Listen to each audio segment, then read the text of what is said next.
လုံးပဲမင်္ဂလာပါရှင်။ဆိုင်နန်း channel လေးမှာပြန်လည်ကြိုဆိုလိုက်ပါတယ်ရှင်။ရောမင်းနဲ့တွေ့ပြီးအဲ့ဒီနေ့နောက်ပိုင်းမှာတော့ကျွေးဥကចောင်းပေးရက်ဒီမှာမမီနဲ့အတူလိုက်ပြီးတော့တဏီကုံစိတ်အုံမှနေပြီးတထူနဲ့ပျော်ပျော်ရွှင်ရွှင်ကစားရင်မမီနောက်မလိုက်ရတဲ့နေ့တွေမှာဆိုရင်အိမ်ဒီနားမှာပြေးလွှားကစားရင်အိမ်ဒီနားချင်းနေခိုင်းတာကိုလုပ်ပြီးရင်ကျွေးဥရဲ့မထူးဆန်းတဲ့နေ့ရက်တွေကိုဆက်လက်ဖြတ်တန်းနေကြလေတယ်။တနေ့တော့ကျွေးဥမမိနေပြီဖြစ်တော့ကာကြီးကကျွေးဥတို့အိမ်ရှိမှရက်လာခဲ့တယ်။မမေကကိုယ့်အိမ်လောက်ကြီးရှိတယ်လို့ပင်ထင်မိတော့ကာကြီးကိုလမ်းမြင်လိုက်တာနဲ့လမ်းဖြတ်ကဟဲ့သမီးဟိုကာကြီးကမမေတို့အိမ်ရှိမှဘာလို့ရက်သွားရလဲမသိဘူးငါတို့လမ်းထဲမှာဒီလိုကားမျိုးမလာဘူးပါဘူးကျွေးဥကမျက်မှောင်လေးကြုံကြုံနဲ့ကားကိုစိုက်ကြည့်မိစေမှာပင်ထင်ထားတဲ့အတိုင်းဦးထွန်းနဲ့ရောမင်းကကားပေါ်မှာဆင်းလာခဲ့တယ်ဒါကျွေးဥတို့အိမ်လားခမဟဲ့ရင်းနမေကိုမင်းနေတာဟဲ့အမလီငါသမီးလေးမှဒီလိုဧည့်သည်မျိုးရှိတယ်လားဟိုကောင်လေးကသမီးတငယ်ချင်းလားဝင်ခွင့်ပြုပါခမအော်ဟုတ်ကဲ့ရှင်ဟုတ်ကဲ့ဦးထွန်းကရွရွကြိုကြိုပြောပြီးကျွေးဦးတို့အိမ်နှိပ်လေးတဲ့တို့ခေါင်းကုန်းဝင်လာတယ်ရောမရတော့သူ့ပုံစံအတိုင်းမြောက်ကြွကြွခြေလန်းနေနဲ့ဝင်လာတယ်ကျွေးဦးကလည်းကျွေးဦးပုံစံအတိုင်းမျက်လုံးကလေးအကြောင်သားနဲ့ကြည့်နေမိတယ်မမေကတော့ပြရည်ခတ်နေကလာပါဒီမှာထိုင်မှာအိမ်ကကျင်းတော့အားနာရဲကွတားလာဒီမှာထိုင်တားတငယ်ချင်းကျွေးဦးစီလာလဲတာလားမဟုတ်ဘူးသူ့ဝယ်ကျင်လို့မောင်ရောမင်းဒီလိုမပြောရဘူးလေမွေးစားကျင်လို့ပြောရတယ်မွေးစားကျင်လို့ဒီလိုပါအမကြီးရဲ့ဒီကလေးကကျွန်တော်တတိရဲ့သားပါသူပဲတော်ကျွန်တော်ပဲကားလိုက်မောင်းဝေးပြီးဆောက်ရှောက်ရပါတယ်အမကြီးတမီကျွေးဦးနဲ့လွန်ခဲ့တဲ့တလလောက်ကလမ်းထိပ်မှာကားတိုက်မိသလိုဖြစ်ပြီးတော့စုံမှုပါတယ်လွန်ခဲ့တဲ့တစ်ပတ်လောက်ကစိတ်ုံမနေကြရဲ့အမဒီကလေးဆရာမစီလာရင်နဲ့အမကြီးတမီနဲ့ထပ်တွေ့ပါတယ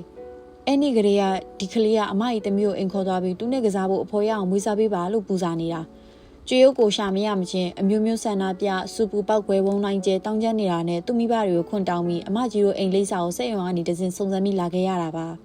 ဟိုဆိုလိုချင်တဲ့သဘောကမမေကနားမလည်သလိုလေးမိလိုက်တော့မှဦးထွန်းကအာနာပါနာပုံစံမျိုးနဲ့အမကြီးသမီးကိုမွေးစားခြင်းတဲ့အကြောင်းလာပြောပြတာပါဒီကလေးမိဘများချမ်းသာကြွယ်ဝကြပါတဲ့အမကြီးသမီးကိုမတောင်းမတထားပေးနိုင်ပါပါကျွေးရုပ်ရဲ့အမေကအံ့အားသင့်ပြီးတော့တိတ်ဆိတ်ငိမ့်ငိုင်သွားပါတယ်ခဏနေမှတပြင်းကြီးတစ်ချက်ချရင်ကျွေးရုပ်ကိုဆွဆွငေးလမ်းကြည့်လိုက်ပါတယ်ကျွေးရုပ်ကတော့မွေးစားမယ်ဆိုတဲ့စကားလုံးနားမလည်လာပဲမင်းမွေးစားရဆိုတာဘာလဲမွေးစားတယ်ဆိုတာမိမိသမီးကိုသူတို့သမီးလိုသဘောထားပြီးပြုစုဆောက်ရှောက်ပေးဖို့သူတို့အိမ်ကိုခေါ်သွားမယ်လို့ပြောတာသမီးရဲ့မေယူဘာခေါ်ရမှာလားမေးရလူကြီးဖြစ်နေပြီဆိုတော့လိုက်လို့မရဘူးသမီးရဲ့မေးမလိုက်ရင်သမီးလည်းမလိုက်ပါဘူးကျွေးကခေါင်းတွတ်ခါပြီးပြောမိတော့ရောမင်းကရှေ့ကိုတိုးလာကနင်ငါတို့နဲ့လိုက်နေအိမ်ရှိမှရက်ထားတဲ့ငါကားကိုလည်းစီးရမယ်ဒီလိုအိမ်ပစ္စည်းလေးနဲ့မနေရတော့ငါတို့တိုက်အိမ်မှာအပြန်စားနေရမယ်အခုလိုဖျားပေါ်မှာမထိုင်ရတော့ဘူးဆိုဖာပေါ်မှာထိုင်ရမယ်ရေခဲချောင်းလေးကြိုက်တဲ့လောက်စားလို့ရတယ်ဟင်းကောင်းနဲ့လည်းနေ့တိုင်းစားရမယ်ပန်းသီးတွေလည်းစားရမယ်အဝတ်စားလာတွေလည်းဝတ်ရမယ်ဟိုနင့်ဘောလုံးတွေကိုလိုက်ကောက်ပေးရမှာမဟုတ်လားယင်မလိုက်ချင်ပါဘူးကျွေးကရုံမေကိုမျက်စောင်းထိုးပြီးမိမိခါကိုခက်တင်းလမ်းဖက်ကုတ်တွယ်လိုက်ပါတယ်မမေကတပြင်းထချလိုက်ရင်တွေးတဲ့အတိုင်းမှာပဲရှင်တမီးကကျမကိုတိတ်ချစ်တာသူကျမနဲ့ခွဲနိုင်မှာမဟုတ်ပါဘူးကျမလည်းသူ့ကိုကောင်းစားစီခြင်းပါတယ်ကျမရင်ကွဲခံပြီးတော့တာသူ့ကိုထည့်ပေးလိုက်ခြင်းပါတယ်ဒါပေမဲ့သူရင်ကွဲမအောင်လည်းကျမမကြည့်ရနိုင်ဘူးဦးထွန်းကခေါင်းတငိမ့်လှုပ်လိုက်ရင်အင်းလေအမကြီးပြောရလဲမှန်းပါတယ်ကျွန်တော်အမကြီးယူစားနာပါတယ်ဒီမှာလိပ်စာကလေးယူရပါခမအမကြီးတနေ့နေ့တစ်ချိန်ချိန်စိတ်ပြောင်းခင်ဆက်တွေ့နိုင်ပါတယ်ကောင်းပါပြီကွယ်ဦးထွန်းကလိပ်စာကလေးထုတ်ပေးပြီးမတက်ထရက်ကကျွန်တော်တို့ခွင့်ပြုပါအောင်ခမဦးထွန်းကကျေးုံမိမေကိုနှုတ်ဆက်နေတော့မှရောမင်းကကျေးုံနာကိုကတ်လာကအယူမငတုံးမကြောင်ချီုံမအဲ့လိုပြောသွားပြီးအိမ်မောကပြီးစင်းသွားနေတယ်သူ့မျက်နှာကအလိုမကျစွာစူပုတ်မုံကုန်နေတယ်ကားထွက်သွားတော့လေကျေးရုပ်ကိုမတိမတာလက်တီးထောင်ပြသွားသေးတယ်သူတို့ပြန်သွားတော့မမေကကျေးရုပ်ကိုထွေးပတ်ထားကဟိုကလေးပြောသလိုချင်းသက်သာမနေချင်ဘူးလားသမီးမေနဲ့ပဲနေချင်တာကျေးရုပ်ကမမေပါနှစ်ဖက်ကိုလက်ဖြစ်နေရင်ခက်ချွဲပြီးပြောလိုက်တာမို့မမေကကျေးရုပ်ပါကလေးတွေကိုတအားနမ်းပြီးကြစ်ပအောင်ဖတ်ထားလိုက်တယ်မေသမီးဝပြီဝပြီလားသမီးရဲ့သမီးနေအများကြီးကြံသေးတဲ့ဥစ္စာသမီးမစားနိုင်တော့လို့ရင်များပြေးသလားအစာကြည်စည်းလေးကျွေးဦးမရင်မပြေးပါဘူးမီးရဲ့ဒါဆိုဘာလို့မစားနိုင်ရတာတော့ဟင်းမကောင်းလို့ကျွေးဦးနှာခေါင်းလေးတစ်ချက်ရှုပ်ကပြောလိုက်တာမို့ကျွေးဦးမီမျက်နှာညင်သက်သွားပါတယ်ကျွေးဦးကတော့မီစိတ်မကောင်းဖြစ်သွားမှတွေဘာတွေမသိမိပဲခလေးပြီးကိုယ်စိတ်ထဲရှိရာပြောချလိုက်တာပဲ မိမိချက်ကျွေးတဲ့ငါတိတိလေးတွေကအယိုးပါဝါစားလိုက်လို့လည်းမရအယိုးထွင်မိုးကလည်းခက်စားလို့လည်းမကောင်းဒီလိုဟင်းမျိုးနဲ့ဆိုကျွေးရုပ်ထမင်းများများမစားနိုင်ပါငါလေးတွေကစားလို့ကောင်းပါတယ်သမီးရဲ့မိမိအယိုးနေမိမယ်လေသမီးဒီငါမကြိုက်ဘူးဒါဆိုသမီးပါရင်စားချင်တာလည်းပြောသမီးပစုံလို့စားချင်တယ်လို့ပြောနေရဖြစ်ကြလာပြီမိမိကလောက်စားထုတ်ကျွေးရင်ချွတ်ကျွေးမပြောပြီးတခါမှလည်းချက်မကျွေးပဲနဲ့ဒီတစ်ခါလောက်စားထုတ်ရင်တော့ချက်ကျွေးပါမယ်သမီးလေးရဲ့ဒီပကံလေးကထမင်းလေးတော့ကောင်းအောင်စားလိုက်နော်တော်ကြပိုက်တဲ့အစာသိမ်းမရှိရင်သမီးပိုက်စာနေမှာစိုးလို့ပါသမီးကောင်းအောင်စားရင်မေကပစုံထုတ်ရင်ချက်ကျွေးမှလာရင်အေးပေါ့လောက်ကထုတ်ရင်ချက်ကျွေးမှာပေါ့မမေကတိတိကျကျကြရိပြီးတော့မှကျွေးရုပ်ကပကံလေးကထမင်းနဲ့ဟင်းကိုကောင်းအောင်စားပြစ်လိုက်တယ်ကျွေးရုပ်ကခဏတစ်ဖြုတ်ပူစားပြီးတော့လေမမေပြပြောက်ပင်လောက်ကထုတ်ရက်ကဘယ်နည်းလဲဆိုတာလဲကျွေးရုပ်မသိမမေကလက်ကုံရက်နီးလာပြီဟုပြောလျင်ပစုံထုတ်ကြည့်စားရတော့မြည်ဟုတွေးကပျော်ရွှင်ရသည်ရေခဲချောင်းကိုတွေ့ရင်တော့ရောမင်းကိုကျွေးရုပ်သတိရမိတယ်ကျွေးရုပ်တို့လန်ထိတ်ကကားကောင်းနေဖြတ်သွားတိုင်းရောမင်းမြပါမလားဟုလိုက်ကြည့်နေရတယ်ကျွေးရုပ်ကသူ့ကိုကြောက်ရွံ့တော့လေသတိရမိနေလေတယ်ဒီလိုနဲ့ကျွေးရုပ်ဆိုတော့ကောင်မလေးကမထူးဆန်းလာတဲ့နေ့ရက်တွေကိုပုံမှန်ဖြတ်တန်းလာရင်ကျွေးရုပ်ရဲ့ဘဝမှာကြေကွဲတုံလောက်ခါသီးစွာအမြဲတမ်းရနေမဲ့နေ့ရက်တို့ရောက်ရှိလာခဲ့တယ်အဲ့ဒီနေ့ကလာကထုတ်တဲ့နေ့အဲ့နေ့ကမမေကစိတ်ယုံကနေခက်စောစောလေးပြန်လာပါတယ်မမေကအိမ်ရောက်ချင်းသူ့လက်ထဲကအိတ်ကလေးနဲ့ချင်းကလေးကိုချကကျွေးရုပ်ကိုလမ်းဖက်ရင်သမီးဒီနေ့ဘာနေ့လဲသိလားမသိဘူးလာကထုတ်တဲ့နေ့လေသမီးရဲ့ဟဲဒါဆိုပစုံထုတ်ပြီးစားရတော့မှာပေါ့နော်ဒါပေါ့သမီးခဏလေးပဲဆောက်မမေဟိုဘက်လန်ထိတ်ကထမင်းဆိုင်မှာချက်ပြီးတော့ဝယ်လိုက်မယ်ကို့ဘာသာဝယ်မချက်ဘူးလားဒီချိန်ကမမေတို့နာမှာတားစင်းကားတွေပိတ်ပြီလေချက်ပြီးတော့ဝယ်စားလိုက်တော့မြင်မြင်စားရတာပေါ့သမီးလည်းမြင်မြင်စားခြင်းပြီးဗိုက်ဆောင်လို့မေယူမျောနေတာမမေလည်းသမီးစနေမှန်းသိလို့တခါတည်းဝယ်လာခဲ့မလို့ပဲဖယ်ရီရက်ပေးနေတာဟိုဘက်လန်ထိတ်ထမင်းဆိုင်ကဒီဘက်လန်ထိတ်ဆိုတော့လမ်းမကြုံလို့သာခဏလေးပဲဆောက်မမေခုပဲပြန်လာခဲ့မယ်သမီးလည်းလိုက်ခဲ့မယ်လေလိုက်ချင်လိုက်ခဲ့ဒါမဲ့လန်ထိတ်ကပဲဆောက်အောင်မယ်နော်မမေကကားလမ်းဖြတ်ကူပြီးလမ်းမကျဲဟိုးဘက်ချမ်းကဆိုင်မှာတွားဝယ်ရမှာမမေကကျွေးရုပ်ရဲ့လက်ကလေးတစ်ဖက်ကိုလမ်းဆွဲပြီးလမ်းထိပ်ဘက်သို့လျှောက်လာခဲ့တယ်မမေလက်တွေကနွေးနေတယ်မမေကျွေးရုပ်လက်ကလေးကိုစုပ်တွဲလိုက်တိုင်းကျွေးရုပ်စိတ်ထဲမှာတက်ကြွပျော်ရွှင်မိမြဲပင်သမီးဟိုးခုံလေးပေါ်မှာခဏထိုင်ဆောင်တော့မမေခုပဲပြန်လာခဲ့မယ်မမေကကျွေးရုပ်လက်ကလေးကိုလွတ်ပေးလိုက်တယ်ကျွေးရုပ်ကအုတ်ခုံလေးစီပြေးသွားထိုင်လိုက်ပြီးမမေကိုတက်တာပြလိုက်တယ်မမေလမ်းဖြတ်ကူးသွားတယ်ကားတွေကလမ်းပေါ်မှာအရှိန်ပြင်းစွာမောင်းနေကြတယ်ကားတွေကွယ်သွားတာမို့မမေထမင်းဆိုင်ဘက်သို့ရှောက်သွားနေတာကိုတေချာမမြင်ရမမေကကျွေးရုံမြင်ကွင်းတွေကပေါ်လိုက်ပျောက်လိုက်ဖြစ်နေတယ်ခဏနေတော့မှမမေပြန်လျှောက်လာတာကိုလမ်းမြင်လိုက်ရတယ်မမေလက်ထဲမှာပစုံထုတ်ကြီးဟင်းထည့်ထားတဲ့ကျွတ်ကျွတ်အိတ်ကလေးကိုဆွဲထားတယ်မမေကလမ်းဖြတ်ကူဖို့ကားအရှုံကိုရက်ဆောင်နေတယ်ကျွေးရုပ်ကအုတ်ခုံပေါ်မတက်ထရက်ကမမေကိုလမ်းပြနေတာမို့မမေကအားရပါရပြုံးရင်ဟင်းတုတ်ကလေးကိုမြောက်ပြလိုက်တယ်ကားရှင်းသွားတယ်မမေလမ်းဖြတ်ကူလာတယ်ကျွေးရုပ်ကလည်းပျော်ရွှင်စွာကြိုးဆောင်နေခဲ့တယ်ဒါပေမဲ့အရှင်ပြင်းစွာမောင်းနှင်လိုက်တဲ့ကားတစ်စီးကကျွေးရုပ်မြင်ကွင်းထဲကိုဝင်လာပြီးမမေကကျွေးရုပ်မြင်ကွင်းထဲမှာပျောက်သွားတယ်ကျွေးရုပ်မျောလင်းခဲ့တဲ့မမေရည်တန်ဒီအစားကားဘရိတ်အုတ်တန်တစုံတရာနဲ့တိုက်မိတန်တွေကိုသာကြားလိုက်ရတယ်ကျွေးရုပ်ကလမ်းမပေါ်သို့ဖိတ်စင်လွှတ်ထွက်သွားသောဟင်းရည်စားများနဲ့ကျွေးရုပ်ရဲ့လက်သီးစုပ်လောက်နီးနီးကြီးသောပစုံထုတ်ကြီးတစ်ထုပ်ကိုကြောင်တောင်လေးစိုက်ကြည့်နေမိတယ်ကျွေးရုပ်နာမှာလူတန်တွေကဆူညံလာတယ်လူတွေအများကြီးဝိုင်းအောင်လာတယ်မိမိအနာမှာကျွေးရုပ်ဒူးထောက်ထိုင်ပြီးတော့မိမိကကျွေးရုပ်လက်ကလေးကိုလမ်းဆွဲဆုပ်လိုက်ရင်သမီးမိမိခေါင်းစွတ်တယ်မှာလိပ်စာကလေးရှိတယ်အဲ့ဖုန်းနံပါတ်ကိုလမ်းဆက်ပြီးသမီးသူတို့နဲ့လိုက်သွားပါသမီးမမေနဲ့ပဲနေမှာမမေကကျွေးရုပ်ကိုပြုံးကြည့်နေတယ်ကျွေးရုပ်ကမမေလက်ကိုလှုပ်ရမ်းလိုက်ရင်မမေသမီးမမေနဲ့ပဲနေမှာနော်မမေကကျွေးရုပ်ကိုကြည့်မြဲကြည့်စေမမေသမီးမမေနဲ့ပဲနေမှာသမီးသူတို့စီမသွားအောင်နော်ကျွေးရုပ်တအားဆုတ်ထားမိတဲ့မမေလက်တွေကတိတ်မနှွေးတော့ပဲအေးဆက်ဆပြူလာတယ်မမေတကြောအခေါ်မိနေတဲ့ကျွေးရုပ်ရဲ့အတန်ကလေးတီတာမမေနာမှာလွင့်ပြနေခဲ့တော့တယ်မန်နီက9နှစ်အရွယ်ကလေးမလေးကတဖြည်းဖြည်းနဲ့ပဲအလွန်လားပါတဲ့အပြူစင်မိန်းကလေးတယောက်အဖြစ်အသွင်ပြောင်းလာလေတယ်ကျွေးရုပ်ကပြီးပြည့်စုံစွာလားပါစင်ရင်ထားတဲ့ကိုရုပ်တွင်ကိုဆွဆွငင်းငင်းလေးစိုက်ကြည့်နေမိလေတယ်ပန်းဖြော့ရောင်ပိုးကောင်းဝင်ပြော့လေးဟာကျွေးရုပ်ရဲ့ခန္ဓာကိုယ်ပေါ်မှာပြော့ဤတွဲကြနေတယ်ရင်ပိုင်းပြက်ပုံစံမျိုးမို့ပခုံးနဲ့ရင်ညွန့်တစ်ဝိုက်မှာရှင်းလင်းနေတယ်ဘာလက်ဝတ်လက်စာမှဆင်မြန်းမထားတာမို့ပိုးရရှင်းလင်းနေသလားမသိပါဖွားဖွားလေးထုံထားတဲ့စရုံ လက်လက်လေးသာပြင်ထားတဲ့မျက်နှာပန်းဖြော့ကလေးဆိုးရတဲ့နှကန်းငုံကလေးပန်းဖြော့ရောင်လေးတန်းနေတဲ့ပေါင်းမမို့ကလေးအားလုံးကိုစုပေါင်းကြည့်တော့ကျွေးဦးဟာဖြော့တော့တော့လေးလှပနေပါတော့တယ်ဒီလိုလှပတင်းတင်စွာနေထိုင်နိုင်မှုကျွေးဦးဘဝကိုသူ့အသားအောက်မှာစတေးခါခဲ့တာ12နှစ်တိုင်ခဲ့ပြီလေကြည်စံကွယ်လာလိုက်တဲ့မင်းကလေးမောင်ရောမင်းကတမီးကိုဘလို့ပုံစံနဲ့လိုက်ဖက်မယ်ဆိုတာကိုသိပုံပဲသူကဒိုးထက်တောင်ပိုသိသလားထင်မိတယ်နှကန်းကြီးအယောင်ရွေးပေးတာခေါင်းဝန်းဒီဇိုင်းရွေးပေးတာအစားတကယ်ကိုစိတ်ရှိလက်ရှိအသေးစိတ်ပဲဒီပွဲမှာသူတို့သမီးလောင်းလေးကိုတော်တော်လားစီခြင်းနဲ့ထင်တယ်မိတ်ကက်စီယာစကားကြောင့်ကျွေးဦးကမဲ့ပြုံကလေးပြုံးမိတယ်အရင်နဲ့အေးမြအားကြတဲ့အကြည့်ကလေးတွေနဲ့ရက်ကြည့်နေကြတယ်အတော်ကြီးတော်လုံးကလည်းအခန်းထဲဝင်လာကအမလီတော်ဆက်ဆက်ရွအောင်လာနေပါလားခဏနေတော့ဦးထွန်းကအခန်းဝမှာရက်လာကပြီးပြီလားကျွေးဦးထွန်းကနိုင်တစ်ချက်ငုတ်ကြည့်ရင်ပွဲစားဖို့နိုင်ရွက်နေနေလို့သေးတယ်ခဏနေမောင်ရောမင်းပြန်ရောက်လာတော့မှာပါဦးထွန်းပြောပါကြွေရုပ်သူပဲသွားတယ်ဆိုတာဦးထွန်းသိရမဟုတ်လားဦးထွန်းမဖြေပါကြွေရုပ်ကဦးထွန်းရှိသို့တလန်းချင်းတိုးသွားလိုက်ရင်ဖြေလေးဦးထွန်းသိတာတဲ့အတိုင်းဖြေပေးပါသူဘသူနဲ့ပဲသွားတယ်ဆိုတာဦးထွန်းသိရတာနဲ့ရင်ငုံနှုတ်ပိတ်မနေပါနဲ့သမီးသိရတာနဲ့ကွယ်ဒါပေမဲ့ပြောပြပါကြွေရုပ်သိထားတာနဲ့ဦးထွန်းသိထားတာနဲ့တူသလားလို့ကြွေရုပ်သိချင်လို့ပါဦးထွန်းကရင်ငုံနှုတ်ပိတ်နေတော့အခါကျွေးုပ်ကခနုတ်ခနဲ့တစ်ချက်ရီလိုက်မိရင်ဦးထွန်းနှုတ်ကမထွက်ရင်ကျွေးုပ်နှုတ်ကပဲထွက်ရတော့မှာပေါ့သူခုသူ့စီလာတဲ့မိန်းကလေးတယောက်ကိုပြန်ပို့တယ်အဲ့ဒီမိန်းကလေးကသူ့လက်ရှိရီးစားတွေကတယောက်ပဲ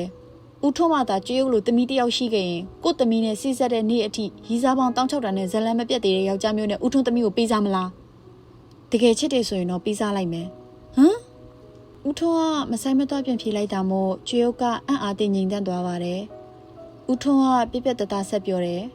။ဦးထွန်းသမီးကိုမောင်ရောမင်းကနစ်နစ်ကချစ်တယ်ဆိုရင်ပေးစားလိုက်မယ်။ယောက်ျားတစ်ယောက်မှရီးစားတွေအများကြီးရှိနိုင်ပေမဲ့အချစ်ဆိုတာကတော့တစ်ခုတည်းရှိချင်ရှိနိုင်တာပဲလေ။ဒါဦးထွန်းဖက်လိုက်ပြီးပြောတာပဲ။မဟုတ်ဘူး။မောင်ရောမင်းစိတ်ကိုနားလေလို့ဦးထွန်းဒီလိုပြောနိုင်တာပဲ။သူ့မှာငွေရလွင်ကျန်တာတွေတိတ်မှမပြည့်စုံပဲလေ။လူတွေရဲ့ဂယူးဆိုင်မှုကိုလိုချင်လို့လူတွေကိုသူ့မှာရှိတဲ့ငွေတွေပေးပြီးပေါင်းတယ်။သူ့ဂယူးဆိုင်တဲ့မိန်းကလေးတွေအပေါ်မှာတားရတယ်။ဒါသူမလွန်ပါဘူး။ကျွေးုပ်ကရောမင်းဘက်ကသာအစဉ်ရှိခဲ့တော့ဦးထွန်းကိုစိုက်ကြည့်ကနာနာကျင်ကျင်ပြုံးမိရင်ဦးထွန်းသမီးကရောမင်းကိုမုန်းနေခဲ့ရင်တော့ဦးထွန်းပေးစားခြင်းလည်းအလကားပဲလေမိမတယောက်အကြောက်ဆုံးကကိုမုန်းတဲ့ယောက်ျားတယောက်ကိုလက်ထက်ရမှာ ਉਹ ပဲကျွေးုပ်ရောမင်းကိုအယမ်းမုန်းတဲ့ဦးထွန်းတေချာရဲ့လားဦးထွန်းကကျွေးုပ်ကိုမကြည့်ပဲဘင်းပေါက်အပြင်ကိုငီးကြည့်နေရင်မိကွန်းထုတ်လိုက်တာမို့ကျွေးုပ်ကကြောင်သွားကဦးထွန်းဘာပြောတာလဲသမီးမောင်ရောမင်းကိုမုန်းတာတီကြရဲ့လားလို့မေးတာပါကွယ်တိတ်တီကြတာပေါ့အချစ်မှတန်ရောစင်ရှိအောင်မဟုတ်ဘူးအမုန်းမှလည်းတန်ရောစင်ရှိတတ်တယ်သမီးရဲ့ဦးထွန်းကတိုးတိတ်စွာတုတ်ပြန်ပြောပြီးကျွေးုပ်ရှိမှထွက်သွားခဲ့တယ်အမုန်းမှတန်ရောစင်ရှိတယ်တဲ့ကျွေးုပ်နားမလည်နိုင်ပါကျွေးုပ်ကငြိမ်သက်စွာရက်တန့်ကျင်ခဲ့ပြီးမှဧကန်စီတို့တရွေ့ရွေ့လျှောက်သွားခဲ့မိတယ်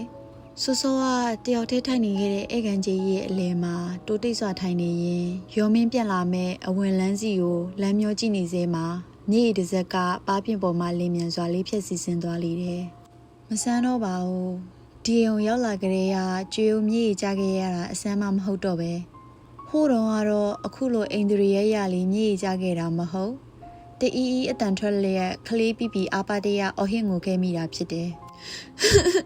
အိမ်ပြန်မယ်မေးစီပြန်မယ်ရောမင်းတို့အိမ်ကြီးထဲမှာကျွေရုပ်ရဲ့ငိုတန်ရောမင်းရဲ့ရည်တန်တို့ကအမြဲရောထွေးနေခဲ့ပါတယ်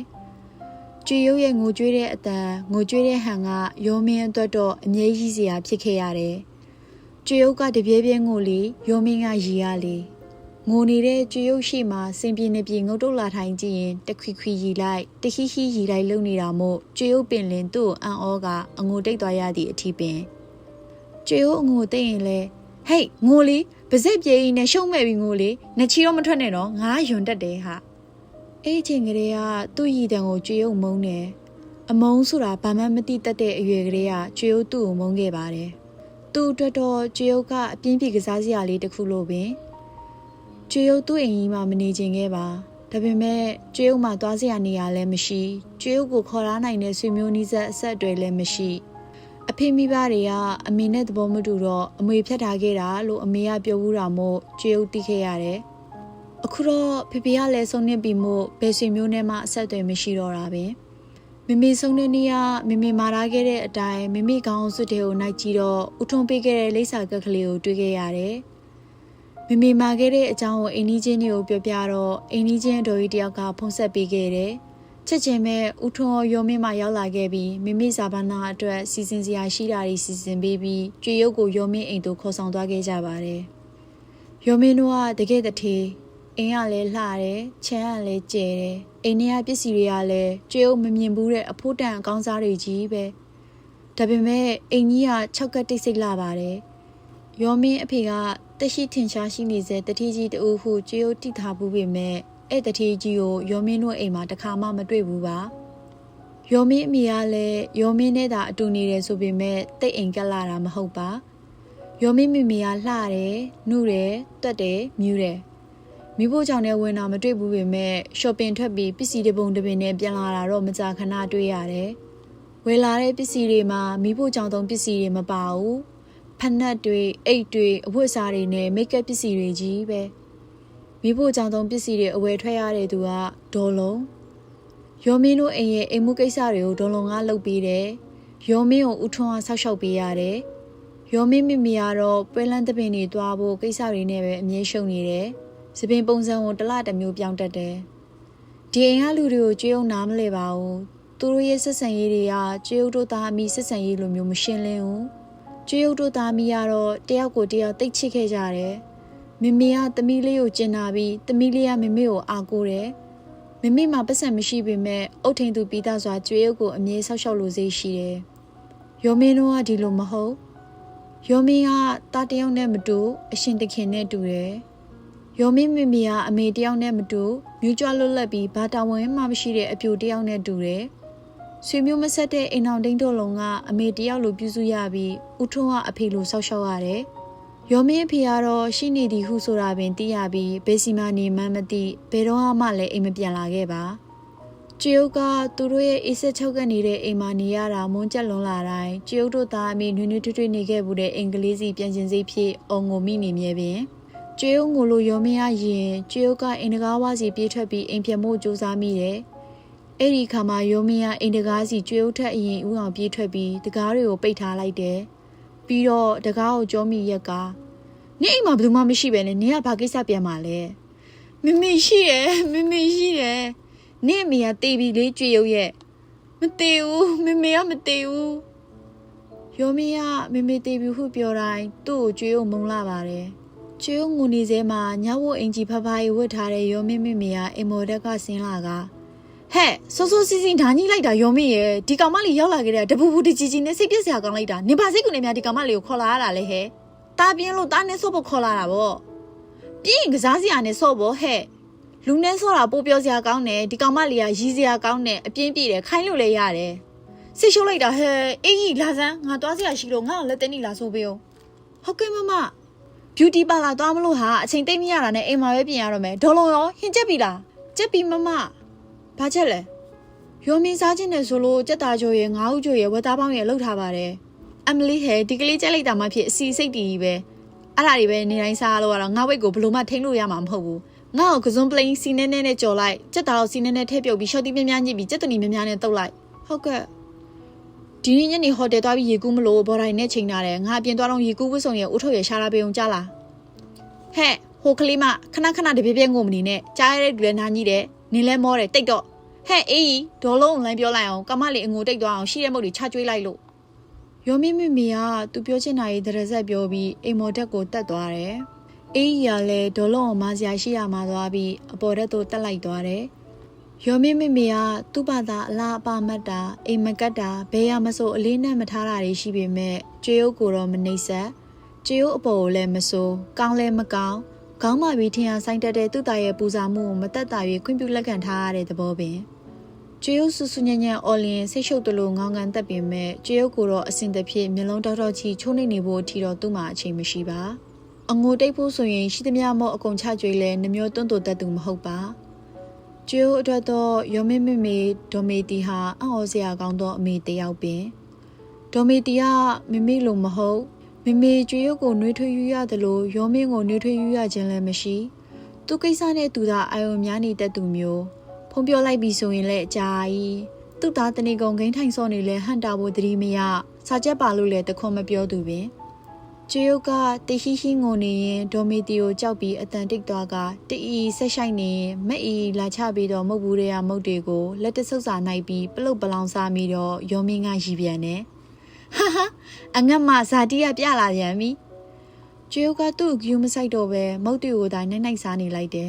ခဏနေတော့ဒေါ်မီတီကအင်ပေါ်ထဲမှာကြော့ကြော့ကလေးဆင်းလာတဲ့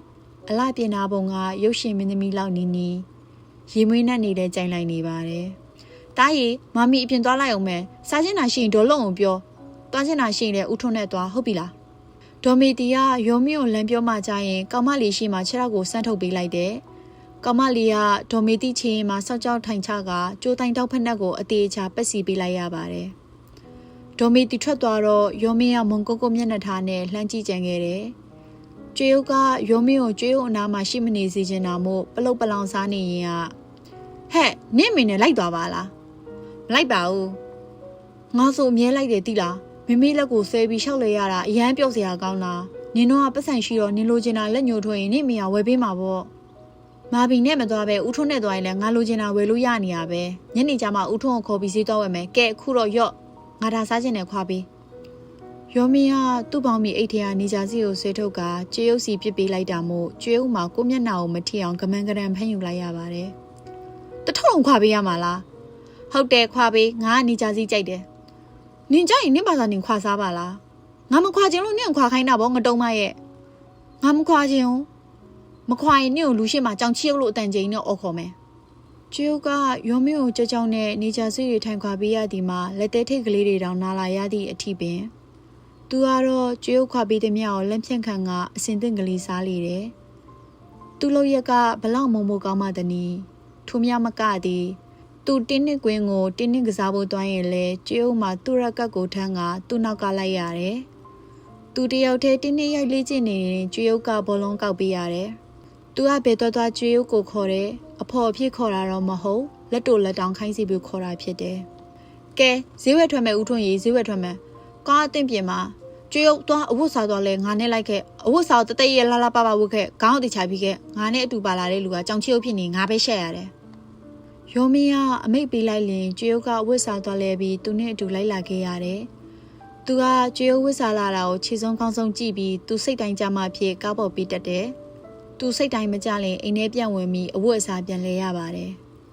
shopping center တစ်ခုရောက်ရင်ကျွေးမှာအဆောက်အုံကြီးတွေကိုမျက်လုံးကလေးပြူတောင်ကြီးမြောက်ကြီးထူးဆန်းထွေလာဖြစ်လို့မဆုံးမီသူကတော့ကျွေးလက်ထဲချင်းတစ်ခုထိုးထည့်ပြီးကရော့ကိုင်းတာအဲ့လိုပြောပြီးသူစားခြင်းသမျှချောကလက်တကြားလုံးပါမုတ်ကိတ်မုတ်အာလူကျော်ပန်းတီလိမ္မော်သီးတွေကိုချင်းထဲသို့ပြစ်ထည့်သွားတယ်ကျွေးမှာဆွဲချင်းဆွဲပြီးသူ့နောက်ကလိုက်နေရတယ်ဦးထွန်းကမောင်ရောမင်းပစ္စည်းတွေဦးထွန်းလိုက်ကင်ပေးမယ်အဲ့လိုပြောရင်သူကလက်မခံနေပါစေဦးထွန်းသူ့ဘာသူကင်ပါစေကျွေးကိုတမင်ပညာပြအနိုင်ကျင့်တတ်ပါတယ်သူပြစ်ထဲတဲ့ပစ္စည်းတွေမှာဖရဲသည်ပဲနို့ပလင်စတဲ့လေးလံတဲ့ပစ္စည်းတွေပါရင်ကျွေးမှာအီအဲညင်တွားရင်ခါကလေးတချမ်းဆောင်အောင်ဆွဲကင်တင်မလာရတယ်ကျွေးရဲ့အဲပုံစံလေးကိုသူကြည့်ပြီးတော့ရီမောလို့အားရတော့မှကျွေးလက်ထဲကအထုပ်အပိုးတွေကိုဦးထွန်းကိုယူခိုင်းတတ်တယ်သူ့ဝတ်စားအသုံးဆောင်တွေဝင်ရင်လဲကျွေးပါရတယ်အင်ကြီးဘောင်းမီဖနက်အိုထုံစားတဲ့ပစ္စည်းတွေထည့်ပေးလိုက်တဲ့စက်ကူလက်ဆွဲအိတ်တတိတွဲကြီးကိုကိုင်းပြီးသူ့နောက်ကတကောက်ကောက်လိုက်ပြီးရတယ်။ကြောင်ပွေးချိန်ရောက်လာတော့သူကသူ့အိမ်ကိုပူဇာလိုက်ပြန်ဒီမှာတားနဲ့သူနဲ့အတန်းတူတူပဲမမီတားတက်တဲ့ကြောင်မှာသူ့ကိုပြောင်းထားပေးပါလား။ဒေါ်မီတီကမျက်လုံးပြူလေးရဲ့ဟဲ့ဖြစ်မလားမင်းတက်တဲ့ကြောင်စိတ်ကကြီးနဲ့ပတ်စံရှိတဲ့သားသမီးတွေပဲတက်တဲ့ကြောင်ဟဲ့သူ့ကိုလည်းတားတော့မွေးစားထားတာပဲသူလည်းပတ်စံရှိသားသမီးဖြစ်သွားပြီပဲမသိဘူးဟဲ့တဘောပဲနင့်အဖေကိုတော့ပြောဦးထွန်းရေသူ့အဖေတဘောကဘယ်လိုရှိတယ်လဲဆရာကတော့ဒီလိုအသေးအမကိစ္စလေးတွေကိုလိုက်စဉ်းစားနေဖို့အချိန်မရှိပါဘူးမော်ယောမင်းတဘောတိုင်းလုပ်ပေးလိုက်လို့ပဲပြောမှာပဲကျွန်တော်ပဲကြောင်းအပ်ပေးလိုက်ပါမယ်ပြီးတာပဲအဲ့လိုမျိုးနဲ့ကျွေးသူ့ကြောင်ကိုပြောင်းရွှေ့လာရပါတယ်ကျောင်းစားတက်တဲ့နေ့မှာပဲသူ့ရည်ရွယ်ချက်ကိုကျွေးတီးခဲ့ရတယ်ရော့ငါအိပ်ပါယူလာခဲ့ရောမင်းကသူ့ကြိုးပွဲအိတ်ကလေးကိုကျွေးလက်ထဲထိုးထည့်ပြီးရှေ့ကနေရင်ကော့ထွက်သွားတယ်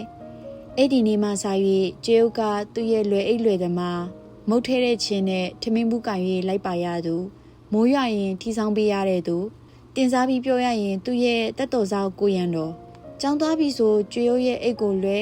သူ့လေအိတ်ကိုတစ်ဖက်ကဆွဲတစ်ဖက်ကပလက်စတစ်ချင်းကိုကင်ကလိုက်ရတယ်